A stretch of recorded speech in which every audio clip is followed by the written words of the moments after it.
नमस्कार साथियों, आज देश जी के ट्रिक में आप सभी का स्वागत है। दोस्तों, इस वीडियो में मैं यूपी पुलिस कांस्टेबल री एग्जाम 2024 के लिए जीके जीएस का टॉप 50 महत्वपूर्ण प्रश्नों को कराने वाला हूं, जो कि आपके एग्जाम्स के लिए काफी ज्यादा महत्वपूर्ण रहने वाला है। तो साथियों, इस वीडियो को आप बड़े ही ध्यानपूर्वक एंड तक जरूर देखिएगा।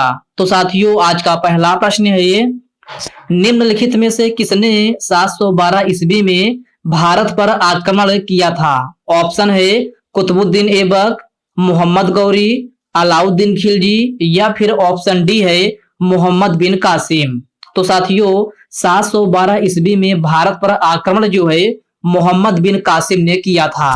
राइट आंसर ऑप्शन डी हो जाएगा, मोहम्मद बिन कासिम। नेक्स्ट क्वेश्चन है ये, भारत के लिए समुद्री मार्ग की खोज निम्नलिखित में से किसने किया था? Captain cool, Vasco D gamma, Columbus या फिर नेल्सन मंडेला। तो साथियों, भारत के लिए समुद्री मार्ग की खोज जो है आपका वास्को डी गामा ने किया था। करेक्ट आंसर ऑप्शन बी हो जाएगा, Vasco D gamma. Okay friends, next question है ये, निम्न में से द्वैध शासन का जनक किसे माना जाता है? तो साथियों, द्वैध शासन का जनक जो है सर लियोनिल कार्टिस को माना जाता है। राइट आंसर ऑप्शन सी हो जाएगा, सर लियोनिल कार्टिस। अगला प्रश्न है ये, भितरकनिका राष्ट्रीय उद्यान किस राज्य में अवस्थित है? ओडिशा में, केरल में, कर्नाटक में या फिर उत्तराखंड में? तो साथियों, भितरकनिका राष्ट्रीय उद्यान जो है आपका यह है ओडिशा राज्य में अवस्थित है। राइट आंसर ऑप्शन है ए हो जाएगा, ओडिशा राज्य में। नेक्स्ट क्वेश्चन है ये, फ्रांसीसी क्रांति कब प्रारंभ हुई थी? तो मेरे प्यारे साथियों, फ्रांसीसी क्रांति जो है आपका यह है 1789 ईस्वी में प्रारंभ हुई थी। करेक्ट आंसर ऑप्शन डी हो जाएगा, 1789 ईस्वी में। राज्यसभा और लोकसभा की संयुक्त बैठक कौन बुलाता है? ऑप्शन है प्रधानमंत्री, राष्ट्रपति, लोकसभा अध्यक्ष या फिर ऑप्शन डी है मंत्रिपरिषद। तो साथियों, राज्यसभा और लोकसभा की संयुक्त बैठक जो है आपका यह है कौन बुलाता है? तो राष्ट्रपति बुलाता है। राइट आंसर ऑप्शन है बी हो जाएगा, राष्ट्रपति। नेक्स्ट क्वेश्चन है ये, किस मुगल शासक का 2 बार राज्याभिषेक हुआ था? तो साथियों, आपको बताना है कि किस मुगल शासक का जो है 2 बार राज्याभिषेक हुआ था। तो साथियों, यह है जहांगीर है। राइट आंसर ऑप्शन है बी हो जाएगा, जहांगीर। नेक्स्ट क्वेश्चन है ये, निम्न में से वानखेड़े क्रिकेट स्टेडियम कहाँ स्थित है? कोलकाता में, मुंबई में, नई दिल्ली में या फिर लखनऊ में? तो साथियों, वानखेड़े क्रिकेट स्टेडियम जो है आपका यह है कहाँ स्थित है? तो मुंबई में स्थित है। राइट आंसर ऑप्शन बी हो जाएगा, मुंबई में।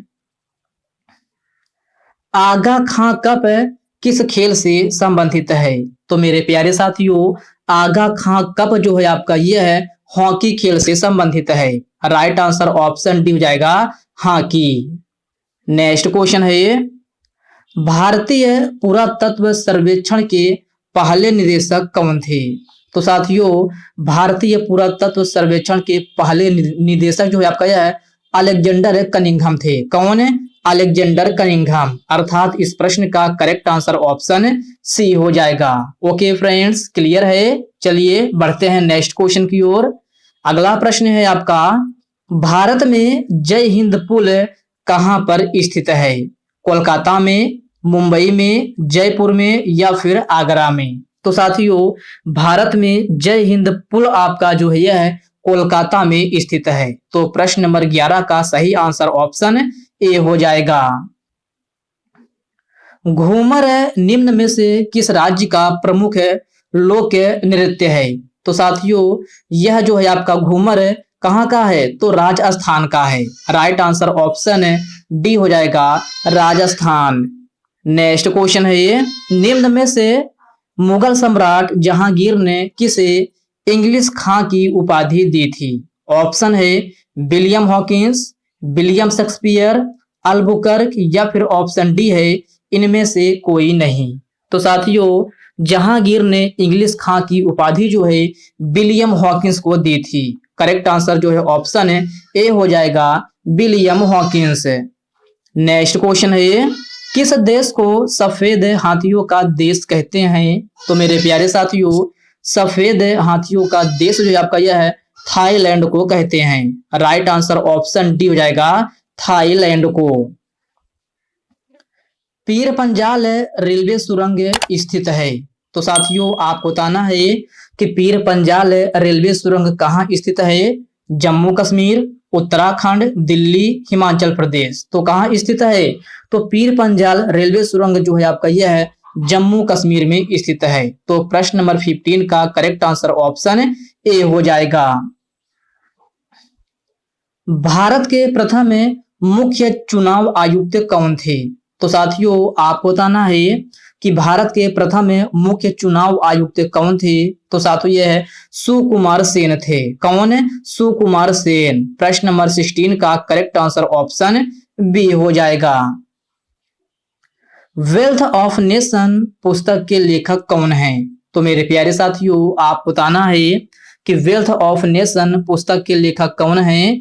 मल्लेश्वरी, कीन्स, मार्शल या फिर एडम स्मिथ। तो इस प्रश्न का करेक्ट आंसर ऑप्शन जो है डी हो जाएगा, एडम स्मिथ। एडम स्मिथ जो है आपका यह है वेल्थ ऑफ नेशन पुस्तक के लेखक हैं। नेक्स्ट क्वेश्चन है,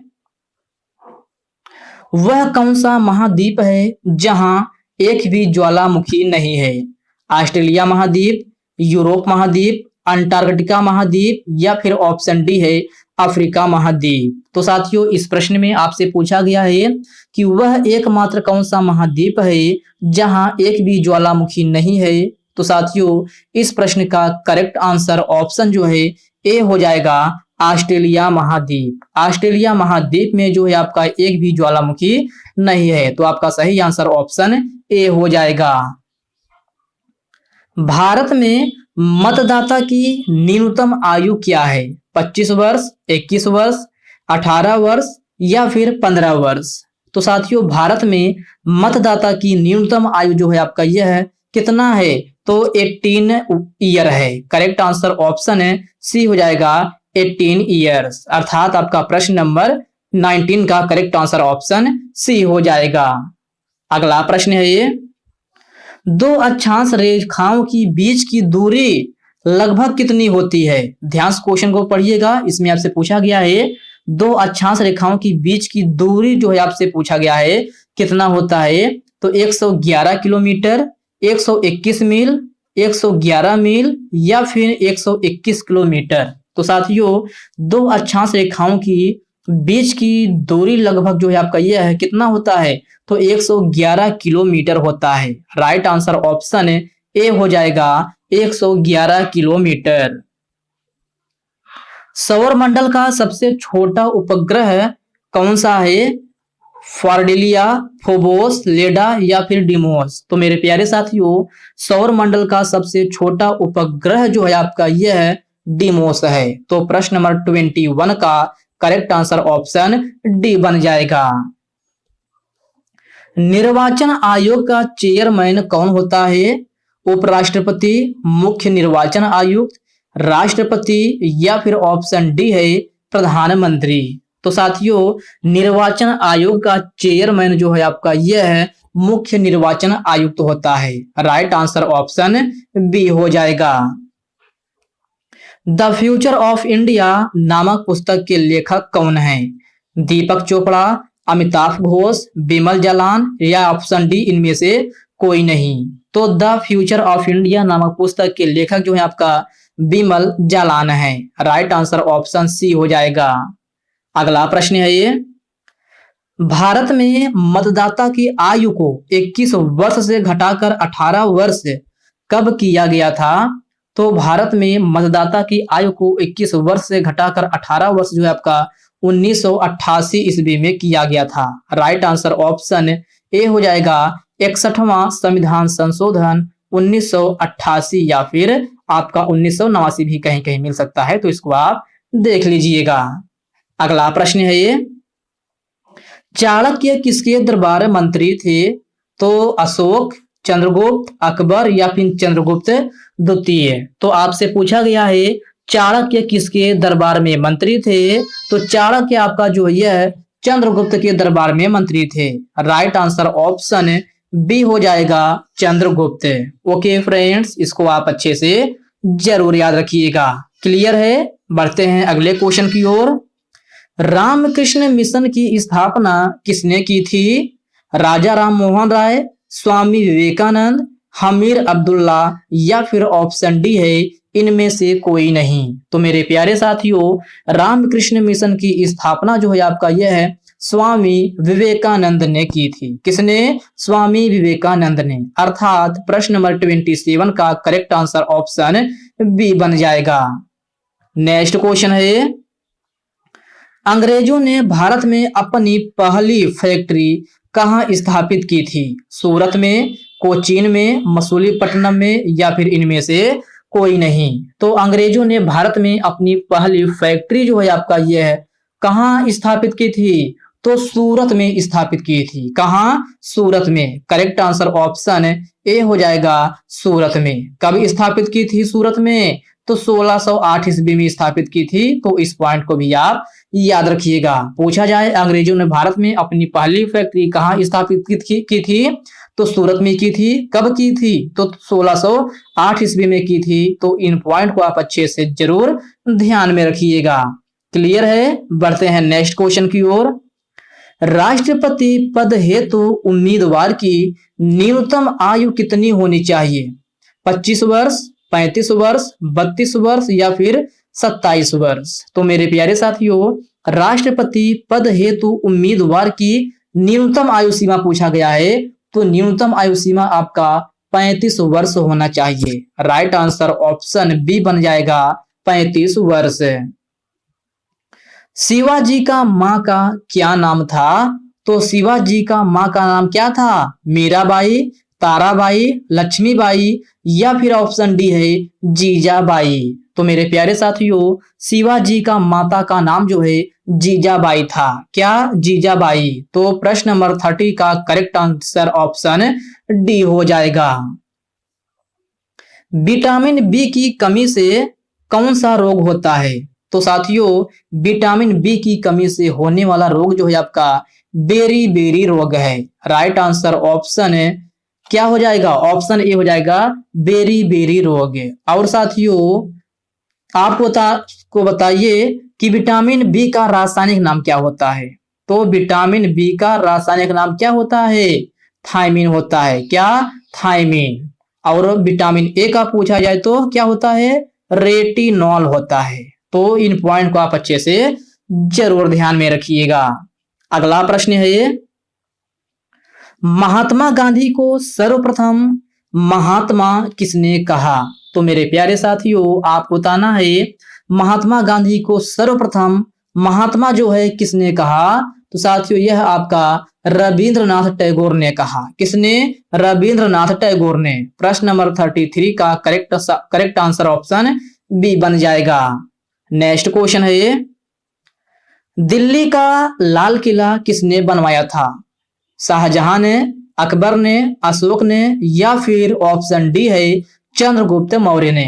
तो मेरे प्यारे साथियों, दिल्ली का लाल किला आपका जो है यह शाहजहां ने बनवाया था। तो प्रश्न नंबर 34 का करेक्ट आंसर ऑप्शन ए हो जाएगा। बढ़ते हैं नेक्स्ट क्वेश्चन की ओर। आपका नेक्स्ट क्वेश्चन है, संविधान की आत्मा किसे कहा गया है? जी हाँ मेरे प्यारे साथियों, आपको बताना है कि संविधान की आत्मा किसे कहा गया है? प्रस्तावना को, मौलिक अधिकार को, मौलिक कर्तव्यों को या फिर ऑप्शन डी आपसे पूछ दिया है इनमें से कोई नहीं। तो साथियों, संविधान की आत्मा जो है आपका यह प्रस्तावना को कहा जाता है। किसको? प्रस्तावना को। तो 35 क्वेश्चन का करेक्ट आंसर ऑप्शन ए हो जाएगा। अगला प्रश्न है ये, विश्व का सर्वाधिक सक्रिय ज्वालामुखी कौन सा है? तो साथियों, विश्व का सर्वाधिक सक्रिय ज्वालामुखी कौन सा है आपको बताना है। कोटोपैक्सी है, फ्यूजियामा है, किलायू है या फिर विसुवियम है। तो विश्व का सर्वाधिक सक्रिय मतलब एक्टिव ज्वालामुखी कौन सा है? तो यह आपका कौन सा है साथियों, आप लोग बताइएगा। इस प्रश्न का आप जो है कमेंट बॉक्स में आंसर बताएंगे। तो ये क्वेश्चन मैं आपको होमवर्क के रूप में देता हूं, सभी साथी इसका आंसर कमेंट बॉक्स में कमेंट करके जरूर बताएंगे कि जो है विश्व का सर्वाधिक सक्रिय ज्वालामुखी कौन सा है। सभी साथी इसका आंसर बताने का प्रयास जरूर करेंगे। नेक्स्ट क्वेश्चन है, मुस्लिम लीग ने मुक्ति दिवस कब मनाया था? तो आपसे पूछा गया है मुस्लिम लीग ने मुक्ति दिवस कब मनाया था। ऑप्शन है 1929 में, 1937 में, 1934 या फिर ऑप्शन डी दिया गया है 1939 में। तो मेरे प्यारे साथियों, मुस्लिम लीग ने मुक्ति दिवस आपका 1939 ईस्वी में मनाया था। तो प्रश्न नंबर 37 का करेक्ट आंसर ऑप्शन है डी हो जाएगा 1939 में। ओके फ्रेंड्स, इसको आप अच्छे से जरूर याद रखिएगा। बढ़ते हैं नेक्स्ट क्वेश्चन की ओर।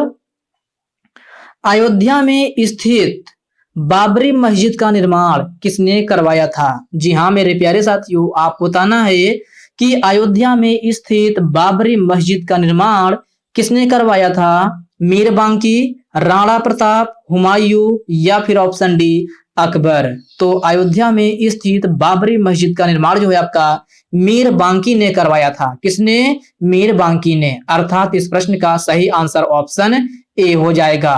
ओके फ्रेंड्स, अगला प्रश्न है, बाबर का उत्तराधिकारी कौन था? जी हाँ प्यारे साथियों, आप बताना है कि बाबर का उत्तराधिकारी कौन था।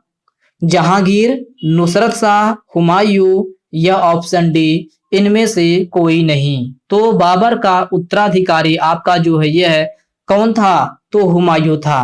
प्रश्न नंबर 39 का सही आंसर ऑप्शन सी हो जाएगा। बढ़ते हैं नेक्स्ट क्वेश्चन की ओर। नेक्स्ट क्वेश्चन है आपका, बाबर के पिता का क्या नाम था? तो साथियों आपको बताना है कि बाबर के पिता का क्या नाम था। अब्दुल शाह, उमर अब्दुल्ला, नुसरत शाह या फिर उमर शेख मिर्जा। तो साथियों कभी कभी इस प्रकार के भी प्रश्न आपके एग्जाम में पूछ लिए जाते हैं। तो साथियों इसमें आपसे बाबर के पिता का नाम पूछा गया है। तो बाबर के पिता का नाम जो है उमर शेख मिर्जा था। क्या? उमर शेख मिर्जा। राइट आंसर जो है ऑप्शन डी हो जाएगा। ओके फ्रेंड्स, इसको आप अच्छे से जरूर याद रखिएगा। तो साथियों आज के इस वीडियो में बस इतने ही प्रश्न करते हैं। ये मैंने आपको 40 क्वेश्चन कराया है। तो साथियों यह वीडियो आपको कैसी लगी आप कमेंट बॉक्स में कमेंट करके अपना फीडबैक जरूर दीजिएगा। और साथियों यह वीडियो आपके लिए थोड़ा हेल्पफुल लगा हो तो इस वीडियो को लाइक कर दीजिए, अपने साथियों के साथ शेयर कीजिए। फ्रेंड्स अभी तक आप चैनल को सब्सक्राइब नहीं किए हैं तो प्लीज आपसे रिक्वेस्ट है आप जो है चैनल को सब्सक्राइब करके बेल आइकन को जरूर से जरूर प्रेस कर लीजिएगा। तो चलिए साथियों इसी के साथ हम मिलते हैं किसी नेक्स्ट वीडियो में। तब तक के लिए जय हिंद दोस्तों।